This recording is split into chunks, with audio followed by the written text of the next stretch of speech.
Rikthehemi në studio, do të jemi në rubrikën opinion, do të flasim si zakonisht në fakt, po kryesisht sot për betimin e zotit Trump, presidentit Republikës Shteteve të Bashkuara të Amerikës.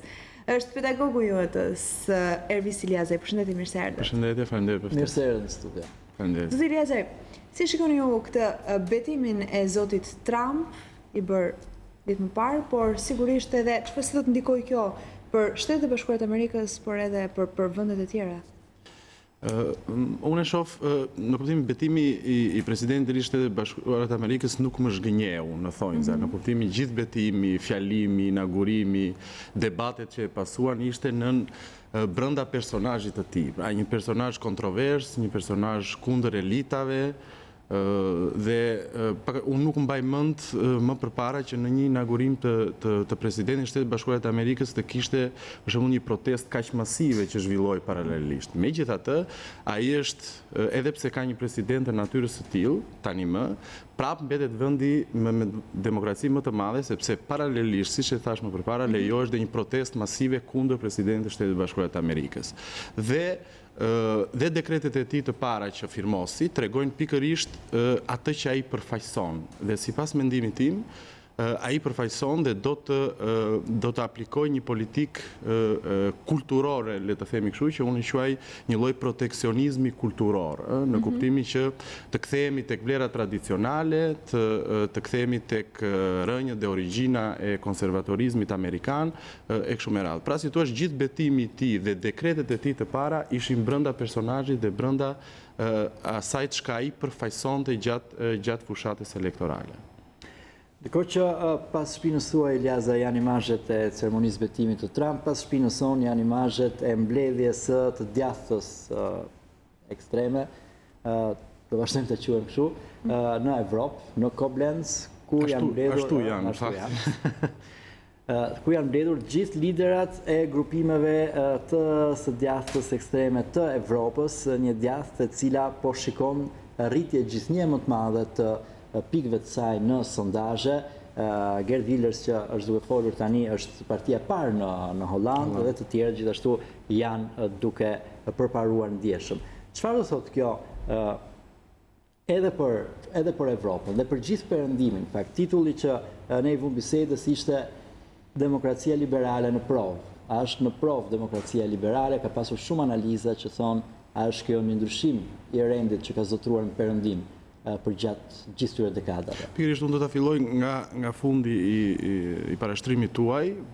Nëse deri tani ishte ndërtuar një shoqëri europiane apo pak a shumë në pjesën kontinentale ose oksidentale të botës, le të themi kështu, me disa vlera të caktuara, me disa të drejta civile apo politike të caktuara, këto të drejta civile, këto të drejta shoqërore, kjo lloj kulture liberale, le ta themi kështu, tani më është në krizë, ose si thua, po dështon ose ka dështuar, dhe mbledhjen e liderëve nacionalistë europian, unë e shoh si një fatkeqësisht duhet të them si një dështim të multikulturalizmit në Europë, vlerat të cilat Europa deshte t'i përcilte, por po të kthehemi tek liberal-demokracia, unë mendoj këtë gjë që sot lufta politike ose loja politike nuk bëhet më ose nuk është më midis, si thuash, një ideologjie të caktuar, ideologjive të caktuar të majta apo të djathta që ekzistonin në Europë, por është një luftë politike që zhvillohet midis partive tradicionale, që pak a shumë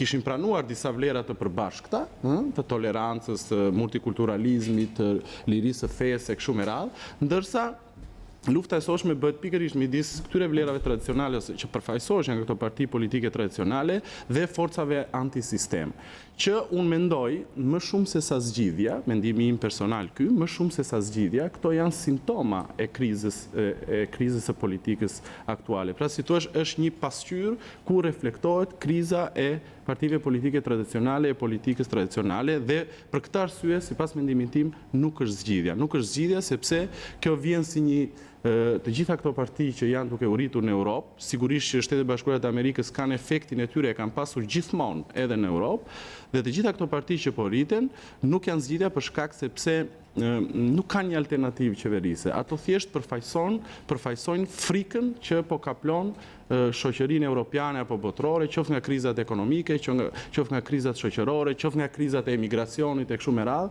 dhe të shohim thuaç se si do të vazhdoj. Megjithatë unë jam e shpresën se vlerat e caktuara të liberal-demokracisë do të vazhdojnë të mbizotërojnë në Europë. Mendoni se kjo lloj ideologjie e zotit Trump dhe politikave të tij do ta çojë në konflikte, mund të shkaktojë kjo konflikte me vende të tjera? Dhe shiko, nuk e mendoj këtë, sepse ka një lloj paradoksi. Nëse më përpara Shtetet Bashkuara të Amerikës ndërhynin shpesh edhe në politikën botërore dhe në politikën e jashtme, dhe kishte analizë dhe studioza apo vende të caktuara që e quanin si një mbi ndërhyrje apo si thua një egzagerim të Amerikës në përcaktimin e politikave ndërkombëtare, sot Trump bën një si thua America First. Ishte krye titulli të gjithë gazetave mbas inaugurimit të Trumpit. Dhe Trump, me sa arrim të kuptojmë nga deklaratat e tij, do të bëjë një tërheqje, si të thuash kështu, një mbyllje, një izolacionizëm të Shtetet Bashkuara të Amerikës, dhe frika tani është e kundërta që pra nga tërheqja e Shtetet Bashkuara të Amerikës, nga mbi aktivizmi i saj në politikën e jashtme në tërheqjen e saj. Nuk besoj se do ta çojë në konflikt, Trump ka strategji të tjera, të bazuara në vlera të tjera, por nuk besoj që politikat e Trump kanë, si thuash, do të çojnë drejt një konflikteve të reja. Nuk e besoj, për faktin sepse Amerika do të rriqet dhe do të shohë, si thuash, problemet e saj të brendshme. Po kjo do të favorizojë më shumë amerikanët në bazë të deklaratave të zotit Trump. Atëherë, ka mendime të ndryshme. Unë personalisht mendoj që Amerika është domosdoshme për rendin e politikave ndërkombëtare, sepse fuqia e saj fuqia e vërtetë e Shtetit Bashkuar të Amerikës në politikën e jashtme botërore, për mendimin tim, nuk ishte fuqia ekonomike e saj, apo fuqia financiare, apo fuqia ushtarake. Impakti dhe ndikimi më i madh që ka pasur ishte fuqia e vlerave që përcilte.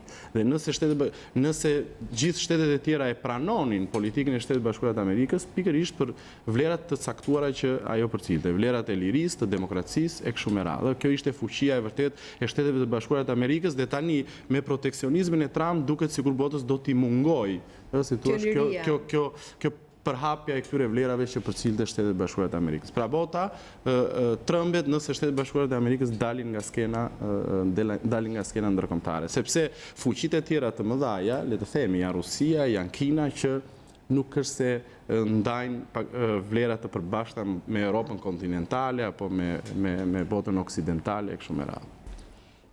Çfarë do thot kjo për Europën? Europa përballet këtë vit me disa zgjedhje të rëndësishme në vende kyçe të saj.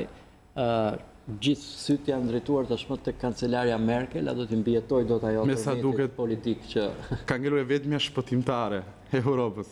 Çfarë ndodh me Europën? Mbetet Europa tani një ishull i këtyre vlerave, sepse ne po shohim rritje të autoritarizmit në vende që e dinim që ishte kështu, si Rusia, po kemi një ndryshim të kushtetutës në Turqi që e kthen atë në një sistem presidencial, dhe gjithë kjo përballet pastaj me një president tri amerikan i cili nuk i kthen përgjigje gazetarit CNN-it, shkon keqësia dhe bën luftë të hapur me mediat, duke thënë dhe gjëra që janë dukshëm që ishte ashtu siç thoshte media dhe jo siç thon presidenti Trump.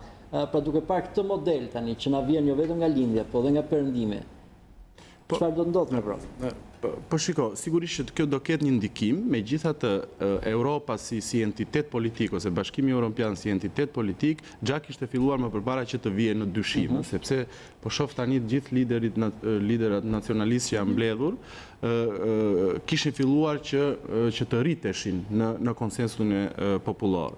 Për faktin sepse kjo është ajo që politologët të gjithë botës e quajnë fundi elitizmit. Pra ne ishim mësuar me një politik elitiste e udhëhequr nga një shtres e caktuar apo politikan profesionist, le të themi kështu, të profesionit, pra politikan progresist apo të moderuar, dhe duke qenë se Europa vetë po kalonte shumë shtete, po kalonin dhe kriza ekonomike apo shoqërore, apo kriza të emigracionit, ky elitizëm, si thua, erdhi në majtë të hundës popullit, sepse kishte një shkëputje midis klasës politike dhe shoqërisë. Ishte një shkëputje. Ishte një shkëputje. Shiko, unë vërtet thash që për mua kjo rritja e forcave populiste apo antisistem nuk është zgjidhja, po është thjesht simptoma e krizës. Por duhet ta pranojmë që kishte një krizë politike, kishte një krizë të përfaqësimit politik, kishte një shkëputje midis elektoratit dhe politikës. Fut këtu dhe frikrat e mëdhaja si pasojë të krizave ekonomike dhe të gjitha këto forca thjesht kanë përfaqësuar dhe kanë luajtur me frikën shoqërore. Megjithatë, ekziston akoma shpresa, le të themi kështu, që vlerat e bashkimit mbi të cilat është ndërtuar Bashkimi Evropian do të vazhdojnë. Për shembull, po të shohim rastin e Italisë, dhe aty u vu në dyshim, sepse dhe aty, për shembull, Partia Pesyje, 5 Stelle, Beppe Grillës në sondazhe është partia e parë politike dhe aty ka një lloj rreziku dhe ai e ka deklaruar hapur daljen nga eura ose më saktë një Europë ndryshe e konsiderojnë ata, jo, megjithatë ky është një kamuflazh për mendimin tim. Dhe megjithatë aty u arrit që të ndërtojë një qeveri pro-europiane, si thua, Italia rezistoi këtyre forcave antisistem. Se sa do vazhdoj, nëse nuk ndryshon kursi politik i gjithë politikës europiane, financiare, ekonomike, shoqërore, kështu me radhë, nëse nuk do të ketë një reflektim serioz nga gjitha këto parti tradicionale, atëre nga rrezik i forcave nacionaliste do të shumë shpejt do të kthehet për fat keq do të kthehet në aktualitet. Në vazhdim të kësaj, duket më se kemi parë që partitë e mëdha të establishmentit nuk janë përgjigjur dot me ndonjë revolucion të brendshëm kësaj vale që po vjen. Ne patëm Partinë Demokratike Amerikane, e cila nxori prap një përfaqësuese të establishmentit, një kandidaturë e cila nuk i vajte shumë afër, por nuk e përballoi dot. Po shiko, Hillary Clinton në votë kombëtare mori më shumë vota se Trump. Që nuk është se, megjithatë për shkak të sistemit zgjedhor dhe mekanizmit të votimit atje, Trump u zgjodh president, por në përqindje votash dhe në rang kombëtar, si thua, Partia Demokratike kishte më shumë vota. Po. Gjithë sondazhet tregonin që nëse Sanders do të ishte përballë Trump, fitoria do të ishte e sigurt nga ana demokrate. Dhe po them, jo se duhet të ishte Sanders, por pritet nga establishmenti një lëvizje që të tregojë ndryshim të brendshëm. Të kthehemi tek diskutimi që bëra më përpara. Kjo është një vot proteste, pra është lufta midis sistemit dhe antisistemit. Dhe Sanders pak a shumë ishte një lloj një politikani që përfaqësonte revoltën popullore, por nga ana tjetër, nga krahu i majt, le të themi kështu, në ideologjinë e majt. Dhe ka diskutime, po ka debate që pikërisht neoliberalizmi i theksuar, ose si thua globalizmi pas një rregull ekonomik apo financiar, ka rritur gepet shoqërore midis të varfërve dhe të pasurve, dhe kjo ka sjell një lloj revolte. Dhe sepse mbas 2008-s, kur ndodhi kriza financiare, nëse juve ju kujtohet, u fol shumë që do vendosishin rregulla, do bëshin politika të ndryshme ekonomike, ndërkohë që nuk u mor asnjë vendim dhe rendi ekonomik dhe financiar vazhdoi po i njëjtë, dhe ky neoliberalizëm pa asnjë rregull vazhdoi dhe ekzistoi akoma, vazhdoi dhe thelloi krizat shoqërore dhe ndërtoi fraktura shoqërore, të cilat ato pasaj u përkthyen në protesta. Prandaj nuk e di se si do të arrimarin veten, le të themi kështu, dhe si do të përfaqësojnë akoma këto vlera që pak a shumë kishin rënë dakord deri tani të gjitha vendet kontinentale, por që reflektimi duhet të ndodhë me patjetër dhe ndryshimi duhet të ndodhë me patjetër. Personalisht jam për progresizmin, jam për politikën e moderuar dhe jo për revolucionet që vinë nga frikra apo nga emocionet popullore, sepse historia na ka mësuar që ato rrezikojnë të kthehen dhe në regjime totalitare, siç e tha dhe Papa Francesku. Ka përmendur Hitlerin. Kjo është domethënëse. Dhe jo më kotë, dhe nuk është as hiperbol, as është egzageruar, po të bëjmë paralelizma me fenomenet që po ndodhin tani politike. Zoti Iliazaj, i kthemi prap brenda Shteteve të Bashkuara të Amerikës, por edhe deklaratave dhe premtimeve të zotit Trump. Do të pezulloj menjëherë pranimin e refugjatëve sirian. Pyetja ime konsiston, a do ta mbajë ai këtë premtim, po na intereson të dim pak edhe për refugjatët e tjerë, jo vetëm ata sirian. Do të mbaj ai premtimet e dhëna, po konkretisht edhe Tani, shiko, fushatat zgjedhore pak a shumë, jo çdo gjë që thuhet në fushat zgjedhore mbahen pasaj kur je në pushtet, sepse edhe Obama kur erdhi në pushtet tha unë do ta mbyll Guantanamon, që ishte ai vend i famshëm i torturave, ndërkohë që nuk e bëri. Pra disa deklarata gjatë fushatës janë të egzageruara dhe janë, si thua, janë për efekt fushate. Nuk e di nëse do ta mbaj këto premtime apo jo, por ajo që është e sigurt është që Trump po mundohet që Shtetet Bashkuara të Amerikës, si thua, ta tërheqë sa më shumë nga ku janë vatrat e konflikteve ndërkombëtare. Kjo është, si thua, dhe këtu do të bëjë një lloj konservatorizmi të politikës së jashtme, një lloj proteksionizmi që është në karakterin e tij. Nga ajo që unë kuptoj dhe nga deklaratat e tij, kjo është filozofia e politikës së tij, që të tërheqë Amerikën sa më shumë nga vatrat e konflikteve për interes të Amerikës, sepse America first, tha zoti Trump, kështu që unë besoj që ai do vazhdoj me këtë linjën politike të proteksionizmit kulturor dhe politik të Shtetet Bashkuara të Amerikës. Edhe diçka të fundit, zhvillime të tilla, deklarime të tilla, trende të tilla, çfarë duam të thonë, çfarë ndikimi mund të kenë në vende apo rajone si Yni për shembull? Përdojmë atë shprehjen qoshe të perandorisë. Ne duket sikur këto gjëra janë larg realitetit shqiptar, ndërkohë që na prekin më shumë se sa që mendojmë dhe ne gjithë klasa jonë politike duhet ta rimendoj edhe një herë vendin, si thua, pozicionin e Shqipërisë në gjithë gjeopolitikën e Ballkanit apo të rajonit. Unë mendoj që çështja e politikës së jashtme për sa i përket Ballkanit do të vihet në diskutim. Jam kundër atyre që thonë që raportet me Shtetet Bashkuara të Amerikës do të vazhdojnë njësoj e kështu me radhë. Jo, ne sa më shpejt të bëjmë realist dhe sa më shpejt të mendojmë për strategjitë tona, aq më mirë është, mos ja lëm fatin në dorë. Unë mendoj që do të vihet në diskutim dhe këto incidentet e Kosovës apo rastet e Kosovës që kanë ndodhur janë një shenjë, nëse nuk jam i sigurt nëse Shtetet Bashkuara të Amerikës do ta lëshojë Ballkanin apo jo, si prioritet në politikën e jashtme, por që më së paku do ta vëjë në diskutim në tryezat kur të takojë presidentin e Rusisë apo lider të tjerë të rëndësishëm botëror.